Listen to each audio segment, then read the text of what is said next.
የህወሓት አዲስ መነጋገሪያ ከዶክተር ደብረጽዮን ገብረ ሚካኤል ቀጥሎ በሁለተኛው የስልጣን እርከን ላይ የተቀመጡት ከፍተኛ አመራር ለምዕራባውያን ዲፕሎማቶች አራት ከባድ ጥያቄዎችን ሰነዘሩ። የፓርቲው የውስጥ መስመር ምን አዲስ አቅጣጫ ያዘ? የደቡብ አፍሪካው ቀውስ። በርካታ ኢትዮጵያውያን ስደተኞች በሚገኙባት ደቡብ አፍሪካ ዛሬ ከባድ የጸረ ስደተኞች ሰልፍ ተጀምሯል። ስጋቶችም በከፍተኛ ሁኔታ ጨምረዋል። የእነ ምሬ ወዳጆ የክስ መዝገብ። በሽብር ወንጀል ክስ የቀረበባቸው እነ ዶክተር ወንደሰን አሰፋ መዝገብ ስር የጋዜጠኛ መስከረም አበራን ጨምሮ የ27 ተከሳሾች ጉዳይ አዲስ ህጋዊ አቅጣጫ ይዟል። በትግራይ የግዳጅ ወታደራዊ ምልመላ። ፊታቸውን በጭንብል የሸፈኑ ታጣቂዎች ወጣቶችን በገፍ እያፈሱ ነው የሚለው የፕሮፌሰሩ ከባድ ክስና የቀድሞ ተዋጊዎች ስጋት ምን ይመስላል? የዋሽንግተን አዲስ ማዕቀብ። አሜሪካ የሱዳንን ጦርነት በማቀጣጠልና መሳሪያ በማቅረብ ተጠያቂ ባደረገቻቸው 8 ግለሰቦችና የውጭ ኩባንያዎች ላይ ማዕቀብ ጣለች። ተንታኞች ግን አሜሪካና የሽምግልና ስብስቡን ክፉኛ ተችተዋል። በአሜሪካ ያሉ ኢትዮጵያውያን አጣብቂኝ። የሀገር ውስጥ ደህንነት መስሪያ ቤት ለ5000 ኢትዮጵያውያን ስደተኞች ቋሚ የመኖሪያ ፍቃድ እንዲያመለክቱ ካልሆነ ግን ሀገር ለቀው እንዲወጡ ከባድ ማሳሰቢያ ሰጠ። የአሜሪካና ኢራን ድርድር። በመካከለኛው ምስራቅ ያለውን ወታደራዊ ፍጥጫ ለማርገብ ታላቅ ተስፋ የተጣለበት የሰላም ድርድር በኳታር ዋና ከተማ ዶሃ ዳግም መጀመሩን ተሰምቷል። ውድ የዋንጫ ወርልድ ቤተሰቦች ቪዲዮዎቻችን በፍጥነት እንዲደርሷችሁና ለሌሎች እንዲደርሱ ቪዲዮውን ላይክ እና ኮሜንት በማድረግ እንድትጀምሩልን በአክብሮት እንጠይቃለን። ይህ በዛሬው ዕለት በምስራቅ አፍሪካና በዓለም አቀፍ ደረጃ የተከሰቱ ታላላቅ እውነቶችን ይዘን የቀረብንበት የወቅታዊ መረጃዎች ጥንቅራችን ነው። ቆይታችሁን ከእኛ ጋር እንድታደርጉ በአክብሮት እየጋበዝን ወደ ዕለቱ ዝርዝር መረጃዎች ገባን። ወደ መጀመሪያው መረጃችን ስንሻገር አሁን ባለው የህወሓት አደረጃጀት ከዶክተር ደብረጽዮን ገብረ ሚካኤል ቀጥሎ ሁለተኛው ሰው የሚባሉት አቶ አማኑኤል አሰፋ ለምዕራባውያን ዲፕሎማቶች ያቀረቧቸው አራት ከባድ ጥያቄዎችና ቅሬታዎች አነጋጋሪ ሆነዋል። አቶ አማኑኤል አሰፋ በፓርቲው አደረጃጀትም ሆነ አሁን ባለው በደብረጽዮን በሚመራው ትግራይ ክልላዊ መንግስት ውስጥ በምክትልነት ማዕረግ በሁለተኛው የስልጣን እርከን ላይ የተቀመጡ ቁልፍ ሰው ናቸው። ይህ ከፍተኛ አመራር ከሰሞኑ በግል የፌስቡክ ገጻቸው ላይ ዲር ዌስተርን ዲፕሎማሲ ኢን ኢትዮጵያ በሚል ርዕስ ባጋሩት መልእክት ምዕራባውያን በኢትዮጵያ መንግስትና በትግራይ መካከል ከፍተኛ የመድሎና አድላዊነት አካሄድ እየተከተሉ ነው ሲሉ በጽኑ ወቅሰዋል። አቶ አማኑኤል አሰፋ ባጋሩት አጠር ያለ መልእክት አራት ዋና ዋና ጥያቄዎችን አስከትለዋል። የመጀመሪያው ጥያቄ በእርግጥ የትግራይ ህዝብ ጉዳዩ ተረስቶ ወደ ጎን ሊባል የሚችል ጉዳይ ነውን የሚል ሲሆን በመቀጠልም እንዲህ አይነት እኩልነት የሌለውና አድላዊነት የተሞላበት አካሄድ በቀጠናው ላይ ዘላቂና አስተማማኝ ሰላም ያመጣል ተብሎ ይታሰባልን ሲሉም ጠይቀዋል። በተጨማሪም ምዕራባውያን የራሳቸውን ብሔራዊ ጥቅም ለማስከበር ሲሉ ለረጅም ጊዜ እንቆምላቸዋለን የሚሏቸውን የዲሞክራሲ እሴቶች፣ ሰብአዊ መብቶችና የህግ የበላይነትን መስዋዕት እያደረጉ ያሉ እስከምን ድረስ እንደሆነም ይጠይቃሉ። ታዛቢዎች እንደሚሉት ይህ የአማኑኤል አሰፋ ከባድ ወቀሳ የመጣው በምክንያት ነው። ከሰሞኑ በአሜሪካ ስቴት ዲፓርትመንትና በአውሮፓ ህብረት በኩል በህወሓት ላይ ከባድ ጫና የሚፈጥሩ መግለጫዎች ወጥተዋል። በተለይም የዶናልድ ትራምፕ አስተዳደር ስማቸው ባልተጠቀሰ የህወሓት ቁልፍ አመራሮች ላይ የቪዛ እገዳ መጣሉ የፓርቲውን አመራሮች በከፍተኛ ሁኔታ አስደንግጧል። በቀድሞው የፕሬዝደንት ጆ ባይደን አስተዳደር የነበረው የማባበልና የድጋፍ ፖለቲካ በትራምፕ ዘመን መቀጠል አለመቻሉ ህወሓትን ወደ ከባድ ዲፕሎማሲያዊ አጣብቂኝ ውስጥ ከቶታል። የአሜሪካ ስቴት ዲፓርትመንት ሁኔታዎችን ካልተስተካከሉ ቀጣይ እርምጃዎችን እንደሚከተሉ ያስጠነቀቀ ሲሆን የአውሮፓ ህብረትም የህወሓትን የቅርብ ጊዜ ውስጥ አካሄዶች በጽኑ ተቃውሟል። ይህ ሁኔታ በትግራይ የፖለቲካ መዋቅር ውስጥ ትልቅ ስንጥቅ መፍጠሩን ያሳያል። ወደ ቀጣዩ መረጃችን ስንሻገር በርካታ አፍሪካውያንና ኢትዮጵያውያን ስደተኞች የሚኖሩባት ደቡብ አፍሪካ ዛሬ አስፈሪ ወደ ተባለ የጸረ ስደተኞች ሁከት ውስጥ ገብታለች። ለቀናት በማህበራዊ ሚዲያ ሲቀሰቀስ የነበረው ይህ ሰልፍ ስደተኞች ሀገራችንን ለቃችሁ ውጡ የሚለው ቀነ ገደብ የሚያበቃበትን ዕለት ተከትሎ የተጀመረ ነው። ሰልፈኞቹ ባንዲራዎችንና ቆመጥ ዱላዎችን ይዘው በሶዌቶ መንገዶች ላይ በጩኸትና በዛቻ መፈክሮችን እያሰሙ ሲያልፉ ታይተዋል።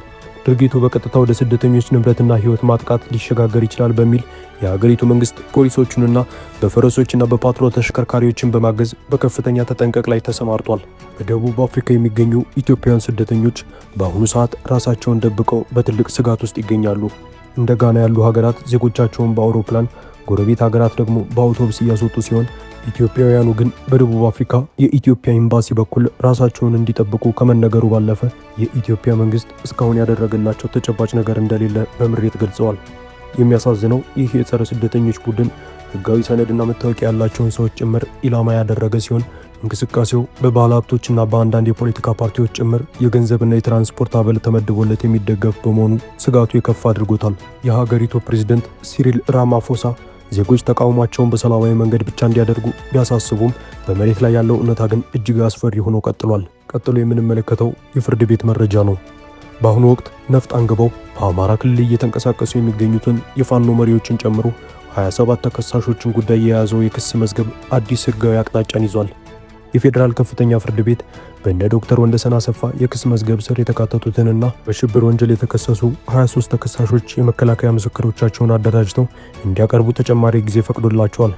በዚህ መዝገብ ስር ታዋቂ የመገናኛ ብዙሃን ባለሙያዎች የሆኑት ጋዜጠኛ መስከረም አበራ፣ ዳዊት በጋሻው፣ ጎበዜ ሲሳይና ገነት አስማው የሚገኙበት ሲሆን ፍርድ ቤቱ ይህንን ውሳኔ ያስተላለፈው ተከሳሾቹ የብይን ግልባጭ በወቅቱ ስላልደረሳቸውና በአባ ሳሙኤል ማረሚያ ቤት ውስጥ በተለያዩ ክፍሎች ተበታትነው በመገኘታቸው ምስክሮቻቸውን ማደራጀት አለመቻላቸውን ለችሎቱ በዝርዝር ማስረዳታቸውን ተከትሎ ነው። ከሕግ ክርክሩ ባሻገር ታሳሪዎቹ በማረሚያ ቤት ውስጥ እየደረሰባቸው ስላለ አስቸጋሪ ሰብአዊ ሁኔታ አቤቱታም አቅርበዋል። በአሁኑ ወቅት በማረሚያ ቤቱ ውስጥ ከባድ የውሃ እጥረት መኖሩንና ከዚህም የተነሳ ወረርሽኝን ጨምሮ ለተለያዩ ተላላፊ በሽታዎች የመጋለጥ ከፍተኛ የጤና ስጋት እንደተጋረጠባቸው አስረድተዋል። ችሎቱም ይህንን የሰብአዊ መብት ጥሰት በጥብቅ በመመልከት የማረሚያ ቤቱን ወቅታዊ ሁኔታ ለማጣራትና ተጠያቂነትን ለማረጋገጥ ትዕዛዝ አስተላልፏል። ወደ ቀጣዩ መረጃችን ስንሻገር በትግራይ ክልል ወቅታዊ ፖለቲካና የጸጥታ ሁኔታ ላይ አዳዲስ ውጥረቶች እያነገሱ ያሉት የግዳጅ ወታደራዊ ምልመላ ዜናዎች በስፋት ማነጋገራቸውን ቀጥለዋል። የቀድሞው የክልሉ ከፍተኛ ባለስልጣን ፕሮፌሰር ክንዲያ ገብረ በማህበራዊ ትስስር ገጻቸው ባወጡት መረጃ መሰረት በክልሉ ውስጥ ያለ አንድ ኋላ ቀርና ወንጀለኛ ቡድን የኤርትራን አይነት አስገዳጅ ወታደራዊ ምልመላ እያካሄደ ይገኛል። ፕሮፌሰሩ በአዲግራት አካባቢ ፊታቸውን በጭንብል የሸፈኑ ታጣቂዎች ወጣቶችን በገፍ እያፈሱና እየወሰዱ መሆናቸውን የሚያሳይ ፎቶግራፎችን በማስረጃነት አያይዘው አቅርበዋል። በዚህ አስገዳጅ እርምጃ ምክንያት በርካታ እናቶች ልጆቻቸው ሲወሰዱባቸው በከፍተኛ ሐዘንና ዋይታ ላይ እንደሚገኙም ገልጸዋል። ሰላም ወዳድ አካላት ሁሉ በዚህ ጦርነት ናፋቂ ቡድን ላይ ጫና እንዲያሳድሩ ጥሪ አቅርበዋል። ለደህንነቱ በመስጋት ስሙ እንዳይጠቀስ የጠየቀ የመቀሌ ከተማ ነዋሪና የቀድሞ የትግራይ ኃይሎች ሰራዊት አባል ለዶቼ ቬለ በሰጡ አስተያየት ከዓመታት በፊት በጦርነቱ ወቅት በደረሰበት ከባድ የአካላዊ ጉዳት ምክንያት ጦርነቱን ለቆ ቢወጣም አሁን ላይ ግን በግዴታ ወደ ሰራዊቱ እንዲመለስ በትልቅ ጫና ግፊት እየተደረገበት መሆኑን ገልጿል። በሚኖርበት ቀበሌም ሆነ በሚሰራበት መስሪያ ቤት በኩል ዳግም ጦሩን እንዲቀላቀል ትዕዛዝ እንደወጣበትና በአሁኑ ወቅት ይህንን ግዴታ ለመሸሽ ተደብቆ እንደሚገኝ አስታውቋል። ይህ አዲስ የወታደራዊ ምልመላ እንቅስቃሴ በክልሉ ውስጥ ሌላ አዲስ ጦርነት ሊቀሰቀስ ይችላል የሚል ከፍተኛ ስነ ልቦናዊ መደናገጥና ስጋትን ፈጥሯል። ይሁን እንጂ ወጣቱ አክሎ እንደገለጸው አሁን ሊነሳ የሚችለው ጦርነት እንደ ቀድሞው የክልሉን ወጣት ድጋፍ የሚያገኝ አይሆንም። ምክንያቱም ህዝቡ አሁን ላይ ለጦርነት የሚሆን ምንም አይነት አሳማኝ ምክንያት የሌለውና ፍላጎቱ ሰላም ብቻ መሆኑ ነው። ይህ የግዳጅ ምልመላ የፕሪቶሪያውን የሰላም ስምምነት መንፈስ የሚጻረር በመሆኑ ጉዳዩ ወደ ከፋ ማህበራዊ ቀውስ ሳይሄድ በሰላማዊ መንገድ መፈታት እንዳለበት የብዙዎች ስምምነት ነው ብለዋል። ወደ ቀጣዩ ዓለም አቀፋዊ መረጃችን ስንሻገር ዋሽንግተን የሱዳንን የእርስ በርስ ጦርነት በማቀጣጠል ግጭት በማነሳሳትና የሰላም ጥረቶችን በማደናቀፍ ተጠያቂ ባደረገቻቸው 8 ግለሰቦችና አካላት ላይ ማዕቀብ መጣሏን አስታውቃለች። እንደ ዋሽንግተን መግለጫ ማዕቀብ የተጣለባቸው ድርጅቶች ለሱዳን ጦር ሰራዊትና ለፈጣን ደራሽ ኃይሉ RSF የጦር መሳሪያዎችንና የውጭ ሀገር ቅጥረኛ ተዋጊዎችን የሚያቀርቡ ናቸው። ከነዚህም መካከል የሱዳን ጦር የሚጠቀምባቸውን ፈንጆች የሚያመርት የኃይል ኩባንያና ለፈጣን ደራሽ ኃይሉ የኮሎምቢያ ቅጥረኛ ተዋጊዎችን የሚያቀርብ የግል የኮሎምቢያ መሳሪያ አምራች ኩባንያን ይገኙበታል። እነዚህ ተቋማት መሰረታቸውን በሱዳን፣ በኢራን፣ በፓናማና በኮሎምቢያ ያደረጉ ናቸው። ሆኖም ግን የፖለቲካ ተንታኞች በአሜሪካ ማዕቀብና በሽምግልና ሂደቱ ላይ ትልቅ የሞራል ጥያቄ አንስተዋል። የሱዳንን ግጭት ለመፍታት ኳድ በሚል ስም የተሰባሰቡት 4 ሀገራት ማለትም አሜሪካ፣ የተባበሩት አረብ ኤሚሬቶች፣ ሳውዲ አረቢያና ግብጽ ሲሆኑ ከአሜሪካ ውጭ ያሉት 3ቱ ሀገራት በሱዳን ጦርነት ውስጥ ቀጥተኛ ጎራ ለይቶ ድጋፍ የሚያደርጉ ናቸው። ሳውዲና ግብጽ በጀነራል አብዱል ፈታህ አልቡርሃን የሚመራውን የሱዳን ጦር ሲደግፉ፣ የተባበሩት አረብ ኤሚሬቶች ደግሞ በጀነራል መሐመድ ሐምዳን ዳጋሎ ሄሜቲ የሚመራውን ፈጣን ደራሽ ኃይል በገንዘብና በመሳሪያ ይረዳሉ። ታዲያ አስታራቂ ተብለው የተመረጡት ሀገራት ራሳቸው ዋና አስታጣቂ የሆኑበት ሁኔታ አሜሪካ እነሱን በቀጥታ ተጠያቂ ሳታደርግ ኩባንያዎች ላይ ብቻ ማዕቀብ መጣሏ ግራ አጋቢና ውጤታማ የማይሆን አካሄድ ነው ሲሉ ተንታኞች ይተቻሉ።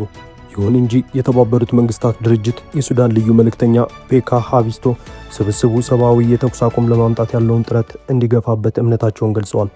ይህ በእንዲህ እንዳለ ለ3 ዓመታት ለዘለቀው ይህ ጦርነት ከ10 ሚሊዮን በላይ ዜጎች አፈናቅሎ በከፍተኛ ሁኔታ ቀጥሏል። በቀጣይ መረጃችን በአሜሪካ በጊዜያዊ የጥገኝነት ከለላ TPS ስር የሚገኙ የሄይቲ የሶሪያና በተለይም የኢትዮጵያ ስደተኞች ላይ ፍርድ ቤት ያስተላለፈው ውሳኔ አዲስ አጣብቂኝ ፈጥሯል። የአሜሪካ የሀገር ውስጥ ደህንነት ኃላፊ ማርክ ሙሊን ጊዜያዊ ከለላ ላላቸው ስደተኞች በሳምንቱ ውስጥ ማሳሰቢያ ሰጥተዋል። ውሳኔው እንደሚያመለክተው ስደተኞቹ ወይ በአስቸኳይ ማመልከቻ አስገብተው ቋሚ የመኖሪያ ፈቃድ ወይም ግሪን ካርድ ማግኘት አለባቸው፣ ካልሆነ ግን በአጭር ጊዜ ውስጥ ሀገሪቱን ለቀው መውጣት ይኖርባቸዋል። በትግራይ ጦርነት ዘመን በቀድሞ ፕሬዝዳንት ጆ ባይደን አስተዳደር በ2015 ዓ.ም የተሰጠው በዚህ ጊዜያዊ ከለላ ፈቃድ TPS አማካኝነት ወደ 5000 የሚጠጉ ኢትዮጵያውያን በአሜሪካ ይኖራሉ። የአሜሪካ የሀገር ውስጥ ደህንነት መስሪያ ቤት ባለፈው ታህሳስ ወር ላይ ይህ ከለላ እንዲቋረጥና በ60 ቀናት ውስጥ ሀገር ለቀው እንዲወጡ ወስኖ የነበረ ቢሆንም በዋሽንግተን የሚገኝ የፌዴራል ፍርድ ቤት ውሳኔውን አግዶት ቆይቷል። ሆኖም ግን ባለፈው ሳምንት የአሜሪካ ጠቅላይ ፍርድ ቤት በተመሳሳይ የሄይቲና ሶሪያ ስደተኞች መዝገብ ላይ ባሳለፈው ውሳኔ ፍርድ ቤቶች የትራምፕን አስተዳደር ውሳኔ ማገድ እንደማይችሉ በይፋ አረጋግጧል። ይህ የጠቅላይ ፍርድ ቤት ውሳኔ በቀጥታ ኢትዮጵያውያኑ መዝገብ ላይ ተፈጻሚ እንደሚሆን የሕግ ባለሙያዎችም አረጋግጠዋል። የሀገር ውስጥ ደህንነት ኃላፊው ሙሊን እንዳሉት የጊዜያዊ ከለላ ፈቃዱ ዘላቂ ባለመሆኑ ሀገር ለቀው የሚወጡ ስደተኞች የአውሮፕላን ቲኬትና ለመቋቋሚያ የሚሆን $2100 የአሜሪካ መንግስት የሚሰጥ መሆኑን ገልጸው ስደተኞቹ ምርጫቸውን በፍጥነት እንዲያሳውቁ አሳስበዋል። በመጨረሻም በመካከለኛው ምስራቅ ለረጅም ጊዜ የዘለቀውን ወታደራዊና ዲፕሎማሲያዊ ፍጥጫ ለማርገብ ከፍተኛ ተስፋ የተጣለበት የአሜሪካና የኢራን የሰላም ድርድር በኳታር ዋና ከተማ ዶሃ ዛሬ ማክሰኞ ዳግም መጀመሩ ተሰምቷል። በሁለቱ ሀያላን ሀገራት መካከል የሚደረገው ይህ ውይይት በሆርሙዝ ባህረ ሰላጤ ላይ ከተቀሰቀሰው ወታደራዊ ፍጥጫና ጥቃቶች በኋላ ተቋርጦ የቆየ ነበር። ጀሩሳሌም ፖስት እንዳስነበበው ይህ የዶሃ ድርድር በሁለቱ ወገኖች መካከል የሚነሱ አንገብጋቢ የጸጥታ ጉዳዮችን ለመፍታት የታለመ እጅግ ተጠባቂ መድረክ ነው። ድርድር ሊቀጥል የቻለው ባለፈው ሳምንት በስዊዘርላንድ በሁለቱም ወገኖች ከፍተኛ ባለስልጣናት መካከል የተደረገውን አዎንታዊና ገንቢ መጀመሪያ ደረጃ ውይይት ተከትሎ ነው። የአሜሪካው ፕሬዝዳንት ዶናልድ ትራምፕ በሶሻል ሚዲያ ገጻቸው ላይ ኢራን በጠየቀችው መሰረት ሁለቱ ሀገራት ዛሬ ማክሰኞ ዶሃ ውስጥ እንደሚደራደሩ ቢያስታውቁም ከሁለቱም ወገኖች የሚሰሙት መግለጫዎች ግን የድርድሩን ቅርጽ በተመለከተ የተለያየ ይዘት አላቸው። የዋይት ሃውስ ቃል አቀባይ ካሮላይን ሌቪስ ለፎክስ ኒውስ በሰጡት ማብራሪያ ዋና ተደራዳሪዎቹ ጃሬድ ኩሽነር እና ስቲቭ ዊትኮፍ ለከፍተኛ ባለስልጣናት ስብሰባ ወደ ኳታር እንደሚበሩ ቢያረጋግጡም የኢራኑ የውጭ ጉዳይ ሚኒስትር ካዜም ጋሪባባዲ ግን በዚህ ሳምንት የሁለትዮሽ ቴክኒካዊ ንግግር ይደረጋል መባሉን አስተባብለዋል። ሆኖም ግን ይህ ስብሰባ በዓለም አቀፍ የነዳጅ ንግድ መስመር ደህንነት ላይ የሚኖረው ተጽዕኖ የጎላ በመሆኑ ዓለም በጉጉት እየተከታተለው ይገኛል። ውድ የዋንጫ ወርልድ ቤተሰቦች ለዛሬ ያዘጋጀንላችሁን ርዕሰ ጉዳዮች እዚህ ላይ ቋጨን። ቪዲዮን ላይክ፣ ሼር እንዲሁም ኮሜንት በማድረግ ለቻናላችን ያሉትን ድጋፍ መግለጽ እንዳይዘነጉ እያል በሌሎች አዳዲስና ትኩስ መረጃዎች ዳግም እስክንገናኝ ድረስ ቸር ያሰማን። ሰላም ቆዩልን።